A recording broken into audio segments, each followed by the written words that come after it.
ابتدى الشعر وبيوته حماسية، يوم جات القصيدة وابتديناها. بأم سلطان حي الزين والقبلة، شيخة يضحك الصبح المحياها. هذه منينا اللي زين الحالة، الطواغيث لا بحي طرياها. بتواصيفها ما هي بعادية، تستحق القصايد لا بدعناها. وام حاتمها مهرها ومزيونة، شيخة والحلا والصيت حلاها. كل مهيا فريدة وزينة واضح، قلبني ما انخلق بالزين حلياها. ومسامح البها والزين والسيرة، في منجم الحلايا الزين ورقاها. ام محمد بها زين ما هو عادي، حي وجدان اساس الزين شرواها. ومزعل طيف كل الحسن كاسيها، كل الاوصاف فيها اللي تمناها. هذه ام جلوي بالزين مشهورة، يراها بقبلة الدنيا ومنشاها. وام مصعب من الناس الكبارية، اعتدال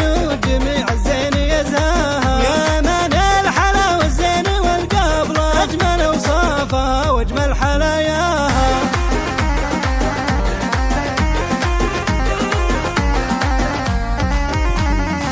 ابتدى الشعر وبيوته حماسية، يوم جات القصيدة وابتديناها. بأم سلطان حي الزين والقبلة، شيخة يضحك الصبح المحياها. هذه منينا اللي زين الحالة، الطواغيث لا بحي طرياها. بتواصيفها ما هي بعادية، تستحق القصايد لا بدعناها. وام حاتمها مهرها ومزيونة، شيخة والحلا والصيت حلاها. كل مهيا فريدة وزينة واضح، قلبني ما انخلق بالزين حلياها. ومسامح البها والزين والسيرة، في منجم الحلايا الزين ورقاها. ام محمد بها زين ما هو عادي، حي وجدان اساس الزين شرواها. ومزعل طيف كل الحسن كاسيها، كل الاوصاف فيها اللي تمناها. هذه ام جلوي بالزين مشهورة، يراها بقبلة الدنيا ومنشاها. وام مصعب من الناس